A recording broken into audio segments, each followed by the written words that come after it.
Okay, yes, dear students. So, in this second part of our this lecture, which is about skill acquisition theory, now we will discuss the limitations of the skill acquisition theory.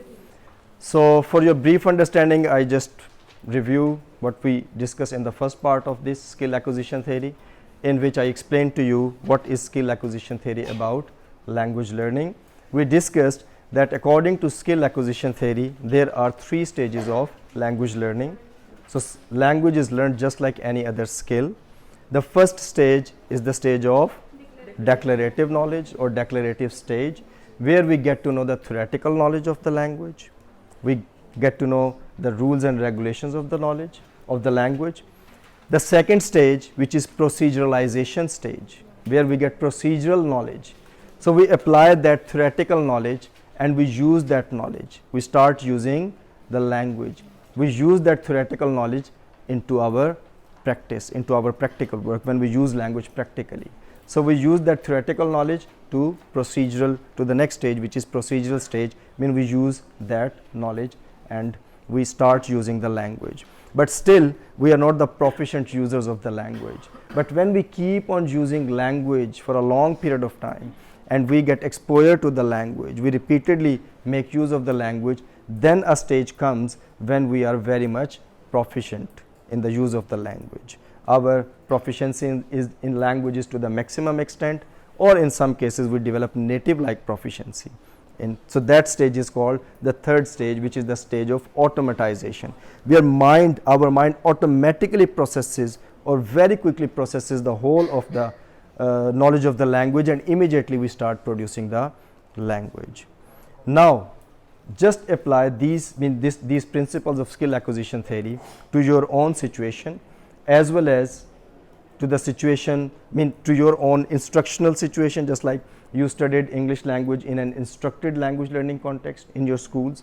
So, please tell me whether you learnt English language through this way, which we have just discussed. Yes. Skill acquisition. First you were given theoretical knowledge, and then you use that knowledge, and then you repeatedly used language, and you were at a stage of automatization. But now the same apply to your first language, that is your native language, Urdu language, Punjabi, Saraiki, whatsoever. Do you think that you learnt your first language also the same way? No. So, what was the process of first language learning, first language acquisition? Did someone tell you the theory, the rules and regulations? So, that was a natural process. So, this means that this skill acquisition theory is not applicable to first language. So, it is partly applicable, or it tells us about the process of second language learning, but it is not applicable to first language acquisition. So, this theory is not applicable to first language acquisition. Okay, even if we talk about second language acquisition, suppose someone of you moves abroad, you start living in the UK or in the US, and through exposure to the language, nobody is there who will explain you the language, English language, its theory, its rules and regulations. Will you learn English language or not? Or those people who move abroad? Even then, yes, even then they learn English language. So, is it applicable in that context when nobody is there?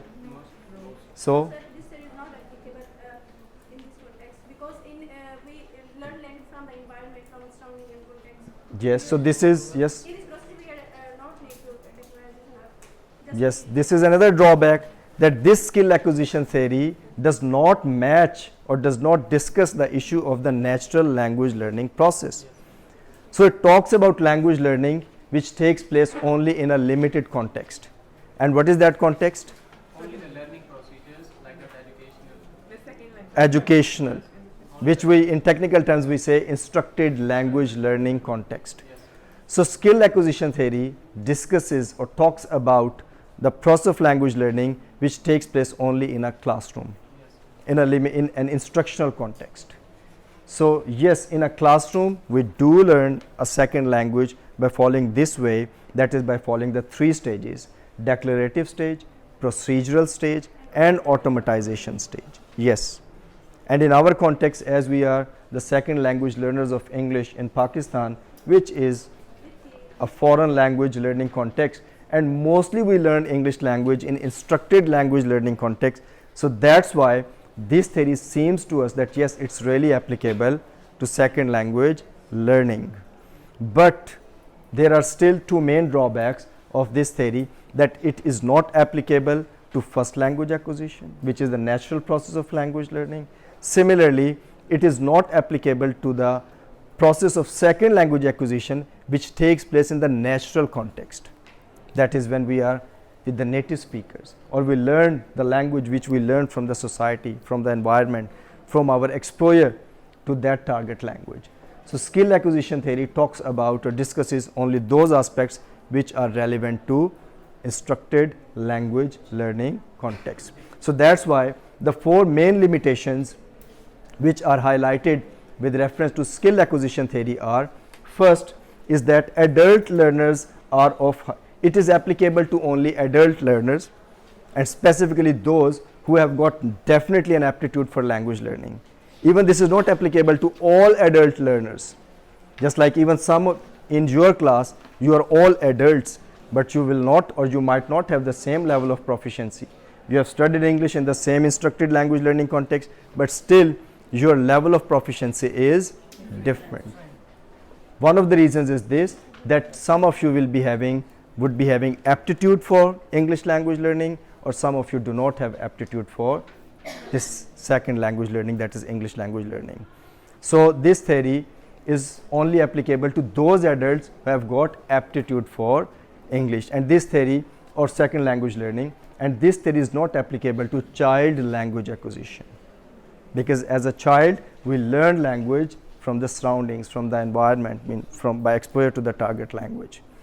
So this theory is applicable only to those adults, or only those adult learners who have got high aptitude for second language learning. Similarly, this theory is applicable to simple structures. The complex structures, it's difficult. Just like very simple structures of every language, we can learn by using skill acquisition theory.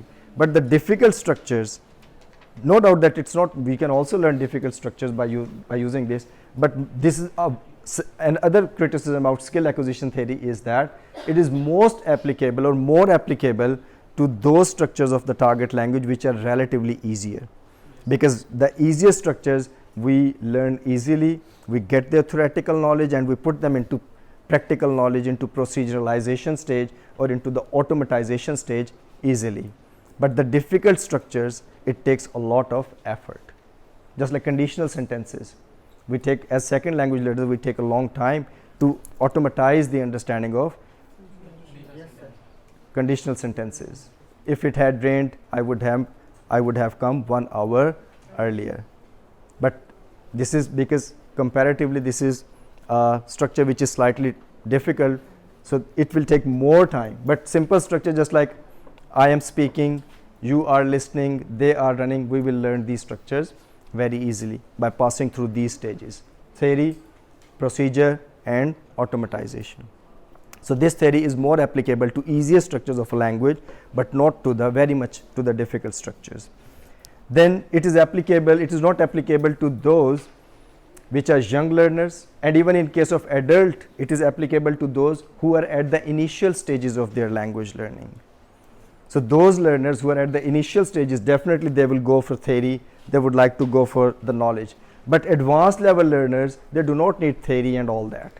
The advanced level learners only need more exposure to the language. But when we are not advanced, we are beginner level learners, even as adults, yes, then it is really valid. Then it is important. Just like the same example, when you are really advanced level drivers and you need to know some more skills, so you do not go and just enter into the theory. You just keep doing and you learn the things.